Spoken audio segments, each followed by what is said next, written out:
Assalamualaikum warahmatullahi wabarakatuh. Perkenalkan, nama saya Muhammad Faruk Asumarki dengan NIM 22105-11116 yang ingin melakukan presentasi terhadap proposal penelitian untuk memenuhi nilai tugas akhir untuk mata kuliah metode penelitian. Penelitian yang saya akan lakukan akan memiliki judul perbandingan akurasi algoritma K-nearest neighbor dan naive Bayes classifier pada prediksi ketepatan waktu lulus mahasiswa. Nah, pendahuluan untuk penelitian saya dimulai dari latar belakang, di mana latar belakangnya adalah perguruan tinggi sebagai lembaga pendidikan tinggi formal setelah menengah ke atas memiliki tujuan utama memberikan pendidikan berkualitas dan menghasilkan lulusan yang kompeten. Nah, evaluasi kualitas perguruan tinggi dapat dilakukan dengan memperhitung aspek ketepatan waktu lulus mahasiswa. Nah, dengan menyimpan data akademik dan biodata mahasiswa dalam sebuah database, perguruan tinggi dapat memanfaatkan sumber daya informasi tersebut untuk menganalisis pola dan memahami perilaku mahasiswa. Nah, pengolahan data mahasiswa melalui metode data mining seperti decision tree, a priori, K-nearest neighbor, dan juga naive Bayes classifier dapat membantu perguruan tinggi memantau mahasiswa sejak dini dan juga membuka peluang untuk lebih memahami faktor-faktor yang berkontribusi terhadap keterlambatan kelulusan mahasiswa. Dalam konteks ini, penelitian ini bertujuan untuk menentukan metode klasifikasi data mining paling akurat dalam memprediksi ketepatan waktu lulus mahasiswa melalui perbandingan hasil cross validation antara K-nearest neighbor dan juga algoritma naive Bayes. Nah, berdasarkan latar belakang yang tadi, tujuan penelitian dapat dirumuskan sebagai berikut. 1. Merancang sistem pengolahan data mahasiswa yang efisien dan efektif sehingga dapat membantu meningkatkan ketepatan waktu lulus mahasiswa. 2. Mengidentifikasi faktor-faktor yang dapat mempengaruhi ketepatan waktu lulus mahasiswa. Dan 3. Mengukur dan membandingkan akurasi metode data mining klasifikasi seperti algoritma K-nearest neighbor dan juga algoritma naive Bayes classifier dalam memprediksi ketepatan waktu lulus mahasiswa, sehingga dapat dipilih metode yang paling optimal. Tetapi penelitian ini juga harus memiliki beberapa batasan-batasan. Pertama, penelitian ini akan membatasi pembandingan antara dua metode klasifikasi, yaitu algoritma K-nearest neighbor dan juga algoritma naive Bayes classifier. Meskipun metode-metode lainnya dapat relevan, pemilihan dua metode ini dilakukan berdasarkan kecepatan proses, efisiensi ruang, dan juga aplikabilitas umum.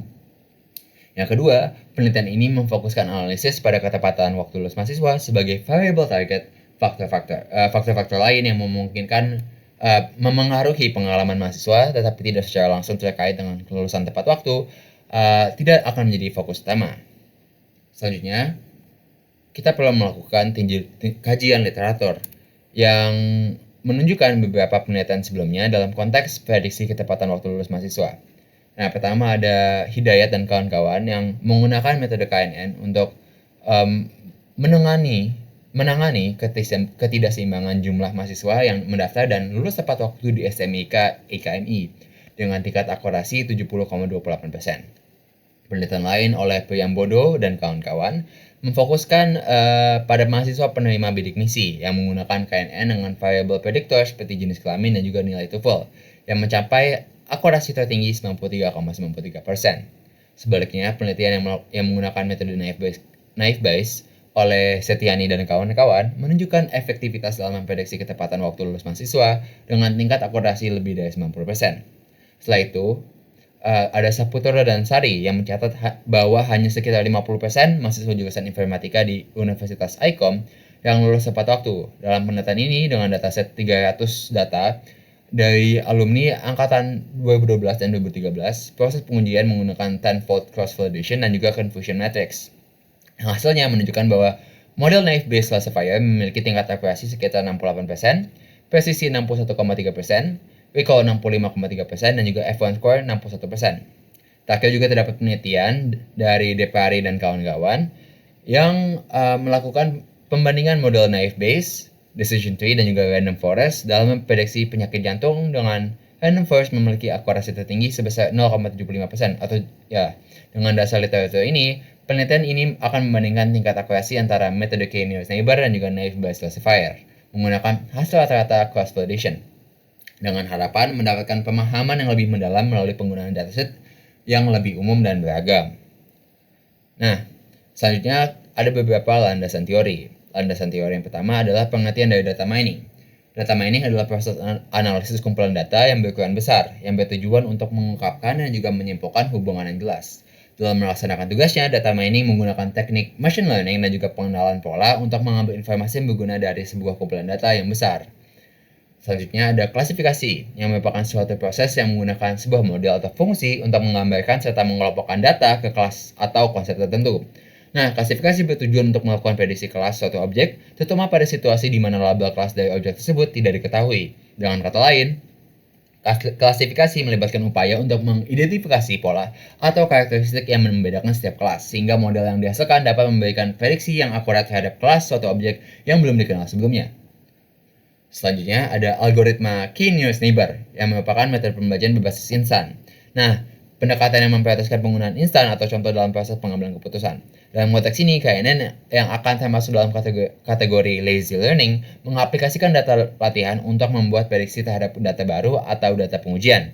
Nah, keunikan dari KNN terletak pada pendekatannya mengidentifikasi kelompok objek yang terdekat dengan guna untuk melakukan prediksi. Nah, ada juga algoritma naive Bayes classifier. Nah, naive Bayes adalah metode pengelompokan atau klasifikasi yang mengimplementasikan probabilitas suatu hasil berdasarkan kejadian di masa lalu.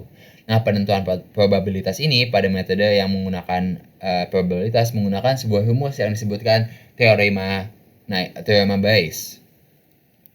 Dan juga ada landasan teori terakhir yaitu cross validation. Nah, penerapan cross validation melibatkan pembagian dataset menjadi dua bagian, yaitu training set atau set pengujian, set training, dan juga test set atau set pengujian. Nah, untuk mengevaluasi sejauh mana model memiliki kinerja yang optimal pada data yang belum pernah dilihat sebelumnya, yang bertujuan untuk mengukur kemampuan model dalam menangani data yang tidak familiar. Selanjutnya ada waktu dan tempat penelitian, di mana jangka waktu yang diperlukan untuk penelitian ini dimulai sejak diterimanya proposal dengan durasi total 2 bulan. Bulan pertama akan digunakan untuk pengumpulan data, sementara bulan kedua akan fokus pada pengolahan data, dokumentasi, dan juga penyajian dalam bentuk laporan karya ilmiah. Dan tempat penelitian akan memiliki tempat pelaksanaan di kampus UPN Veteran Jakarta, di Jalan Rumah Sakit Fatmawati, Pondok Labu, Jakarta Selatan, DKI Jakarta. Untuk metode penelitiannya, penelitian ini akan mengikuti tahapan proses Knowledge Discovery in Database atau KDD, yang akan digambarkan seperti di gambar yang ada di layar. Nah, penjelasannya sebagai berikut. Pertama, pemilihan data dan pemahaman data. Nah, sumber data untuk penelitian yang digunakan adalah dataset mahasiswa dari website kaggle.com yang memiliki data tentang skor komposit ACT, skor total SAT, tingkat pendidikan orang tua, pendapatan orang tua, IPK sekolah menengah, IPK perguruan tinggi, dan juga tahun untuk lulus. Yang kedua, pre-processing. Nah, pre-processing melibatkan langkah-langkah untuk mengidentifikasi dan menangani data yang tidak lengkap, hilang, dan tidak relevan dengan penelitian, serta melakukan perbaikan, pergantian, atau penghapusan jika diperlukan. Pada dataset ini diperlukan konversi beberapa kolom ke tipe data numerik, dan juga melakukan pemetaan pada kolom tingkat pendidikan orang tua, dan mengubah kolom tahun untuk lulus menjadi kolom tepat waktu yang terbagi menjadi dua kategori, yaitu yes dan no. Nah, selanjutnya ada data mining. Yang melakukan proses pengolahan data mining merupakan fase pemodelan pada tahap klasifikasi yang melibatkan penggunaan algoritma KNN dan naive Bayes dengan memanfaatkan lingkungan pemrograman Jupyter yang akan mengelola sebuah dataset berisi sebanyak 1000 data. Nah, metode validasi kedua model klasifikasi akan melibatkan penggunaan K-fold cross validation untuk algoritma naive Bayes dan juga shuffle split cross validation untuk algoritma KNN. Lalu untuk evaluasi seperti tadi, evaluasi model ini menggunakan metode cross validation certified 5-fold dan certified shuffle split yang akan menghasilkan nilai akurasi untuk setiap fold dan split. Nah, proses evaluasi ini tidak hanya memberikan informasi mengenai performa pada setiap iterasi, tapi juga memberikan nilai rata-rata akurasi sebagai ukuran kinerja keseluruhan model yang akan kita gunakan sebagai perbandingan hasil seluruh model antara naive Bayes classifier dan juga algoritma K nearest neighbor. Selanjutnya adalah jadwal pelaksanaan penelitian, di mana pada satu observasi secara daring akan dilakukan pada bulan pertama, konsultasi dengan dosen akan dilakukan pada bulan pertama dan kedua, analisis kebutuhan akan dilakukan pada bulan pertama, pengumpulan data akan dilakukan pada bulan pertama, pengolahan data akan dilakukan pada bulan kedua, dan juga pembuatan karya ilmiah akan dilakukan pada bulan kedua. Berikut adalah daftar pustaka atau yang kita gunakan sebagai sumber-sumber yang kita gunakan sebagai referensi untuk penulisan laporan juga presentasi. Dan terakhir adalah laporan plagiarisme Turnitin untuk proposal penelitian yang memiliki similarity index sebesar 20%. Baik, sekian dari saya. Mohon maaf bila pada kesalahan tindak atau kesalahan kata. Billahi taufiq wal hidayah. Wassalamualaikum warahmatullahi wabarakatuh.